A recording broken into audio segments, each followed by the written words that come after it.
Presiding అధికారిగా ఉన్న ఆయన కూడా గాయమైందనేది వినిపించే మాట అక్కడ. అయితే పోలీసులకు ఫిర్యాదు చేయడంతో రాళ్ల దాడికి పాల్పడిన ఇద్దరిని పోలీసులు అదుపులోకి తీసుకున్నారు. ఈ ఘటన మీద ఎన్నికల సంఘం కూడా తీవ్రంగా రియాక్ట్ అయింది. దీనికి సంబంధించి పూర్తి డీటెయిల్డ్ నివేదిక అందించాలని చెప్పి అధికారులను ఆదేశించింది. అయితే మంగళవారం ఈరోజు చైర్మన్ వైస్ చైర్మన్ ఎన్నికకు సంబంధించి ఎస్ఈసి పరిశీలకులను పంపి స్వయంగా పర్యవేక్షించాలని కూడా నిర్ణయించిన సందర్భం. అయితే ఇక్కడ దీని గురించి మాట్లాడుకునే క్రమంలో ఈ విషయం హైకోర్టుకు వెళ్లడంతో హైకోర్టు కూడా కీలక నిర్ణయం తీసుకుంది. 19వ వార్డు కౌన్సిలర్ యాదగిరి కిడ్నాప్ అంశం ఆరోపణలతో హైకోర్టు కీలక నిర్ణయం తీసుకుంది. 19న యాదగిరిని కోర్టులో ప్రవేశపెట్టాలని చెప్పి ఇటు ఆదేశించింది. కోర్టు ఆదేశాలతో ఇబ్రహీంపట్నం చైర్మన్ ఎన్నిక అక్కడ నిలిచిపోయింది. కేవలం అక్కడే కాదు, దాంతోపాటు క్యాతన్పల్లి, ఖానాపూర్ ఇక్కడ కూడా ప్రస్తుతం ఇష్యూ అనేది కంటిన్యూ అవుతోంది.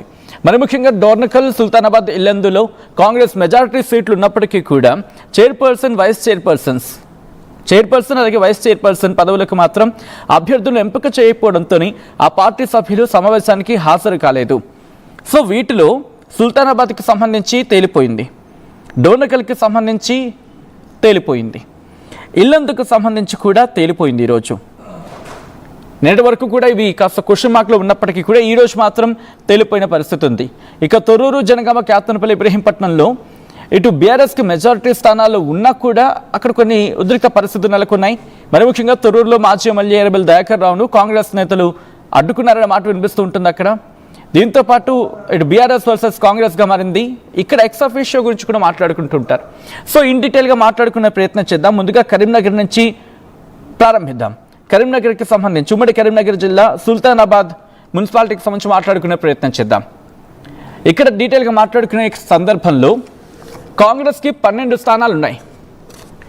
ఉమ్మడి కరీంనగర్ గురించి మాట్లాడుకున్న క్రమంలో సుల్తానాబాద్ మొత్తం 15 స్థానాలు ఉంటే కాంగ్రెస్ 12 స్థానాలు, బీఆర్ఎస్ 1 స్థానం, బీజేపీ 1 స్థానం గెలుచుకుంది. ఇతరులు 1 స్థానంలో అక్కడ విజయాన్ని నమోదు చేయడం జరిగింది. అయితే ఇక్కడ అభ్యర్థుల మధ్య క్లీన్ మెజారిటీ కాంగ్రెస్కి ఉన్నప్పటికీ కూడా ఆ మ్యాజిక్ ఫిగర్ని దాటి, మ్యాజిక్ ఫిగర్ కూడా అనడానికి లేదు, ఏకంగా క్లీన్ స్వీప్ అనుకోవడానికి ఒక అడుగు దూరంలో ఉండిపోయింది అనుకోవాలంతే. ఎందుకంటే బీఆర్ఎస్కి, బీజేపీకి, అదర్స్కి వీళ్ళ ముగ్గురికి 3 సీట్లు అక్కడికి వెళ్ళిపోతుంది, 3 వార్డులు దక్కితాయి. కాంగ్రెస్ మాత్రం 12 స్థానాలను దక్కించుకుంది అక్కడ.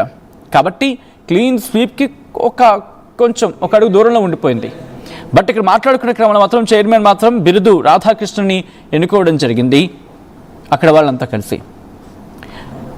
సో అది కరీంనగర్కి సంబంధించి మాట్లాడుకున్నాం. అసలు ఇంతకీ ఎందుకు ఎంత డిలే అయ్యింది, కరీంనగర్కి సంబంధించి మాట్లాడుకున్న క్రమంలో సుల్తానాబాద్ విషయంలో ఎందుకు లేట్ అయింది, ఎక్కడ ఇది క్లారిటీ వచ్చింది మాట్లాడుకునే ప్రయత్నం చేద్దాం. ఇదే అంశానికి సంబంధించి అప్డేట్స్ అందించేందుకు చంద్రశేఖర్ జాయిన్ అవుతున్నారు. చంద్రశేఖర్ దగ్గరికి వెళ్ళే ప్రయత్నం చేద్దాం. చంద్రశేఖర్, సుల్తానాబాద్కి సంబంధించి మాట్లాడుకుంటే నిన్నటి వరకు కూడా బిగ్గెస్ట్ క్వశ్చన్ మార్క్ అసలు ఇక్కడ తేలుతుందా తేల్దా అనేది. బట్ ఎక్కడ ఆ పీఠముడి వీడింది, ఎక్కడ క్లారిటీ వచ్చింది, ఏ అంశాల మీద రాజీ కుదిర్చారు మిగతా వాళ్ళందరినీ? వ్యాప్తంగా మున్సిపాలిటీకి సంబంధించి చైర్మన్లు, వైస్ చైర్మన్ల ఎంపిక ప్రక్రియ కొనసాగుతున్నటువంటి నేపథ్యంలో నిన్న సోమవారం పెద్దపల్లి జిల్లా సుల్తానాబాద్కి సంబంధించి సంపూర్ణమైనటువంటి మెజారిటీ స్థానాలు కాంగ్రెస్ పార్టీకి దక్కినప్పటికీ దానిలో క్యాంపు రాజకీయాలు సహజంగానే తీసుకెళ్లడం జరిగింది. క్యాంపులో ఎవరైతే పెద్దపల్లి ఎమ్మెల్యే విజయరామనారావు వ్యక్తి పేరు ప్రతిపాదించడం జరిగింది, ఆయన బిరుదు రాధాకృష్ణ. దానికి సంబంధించి 3 అభ్యర్థులు పోటీ పడ్డారు. మున్సిపల్ చైర్మన్ నాకు కావాలి అంటూ వారి ప్రయత్నాలు చేసుకోవడం జరిగింది. సంపూర్ణమైనటువంటి మెజార్టీ వచ్చినప్పటికీ 15కి 12 స్థానాల్లో విజయం సాధించినప్పటికీ వాళ్ళని కన్విన్స్ చేయడంలో ఆలస్యమైంది కాబట్టి రాలేకపోయారు. ఈ రోజు ఖచ్చితంగా వస్తారు, రావాల్సిందే అన్నటువంటి విషయాన్ని ఆదేశాల మేరకి ఈ రోజు రావడం జరిగింది. దానిలో ఒక ఇంటర్నల్ అండర్స్టాండింగ్ జరిగింది, అంతర్గతంగా ఒక ఒప్పందం కుదుర్చుకున్నారు.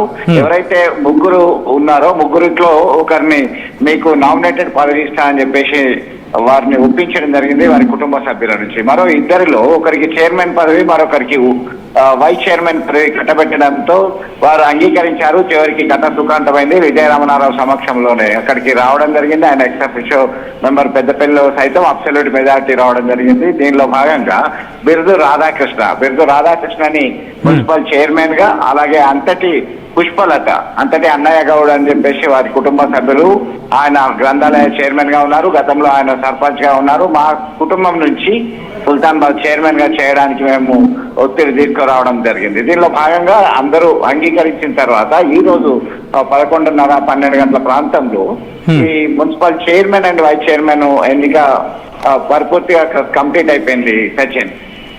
All right, thanks for the update Chandrasekhar.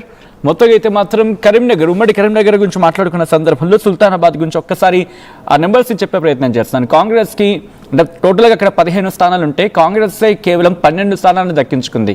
ఇటు బీజేపీ అలాగే బీఆర్ఎస్ ఇతరులు అదర్స్ ఇలా ముగ్గురు కూడా చెరొక స్థానాన్ని దక్కించుకున్నారు. మెజారిటీ కాంగ్రెస్కి అక్కడ 12 స్థానాలు కైవసం చేసుకుంది. బట్ యాజ్ చంద్రశేఖర్ సెడ్ కొద్దిసేపటి క్రితం అక్కడున్న కాంబినేషన్స్ అంటూ ఉంటాం. అంటే సాధ్యాసాధ్యాల విషయంలో అసలు ఎంతవరకు సాధ్యమవుతుంది, ఎంతవరకు సాధ్యం కాదు, దాదాపుగా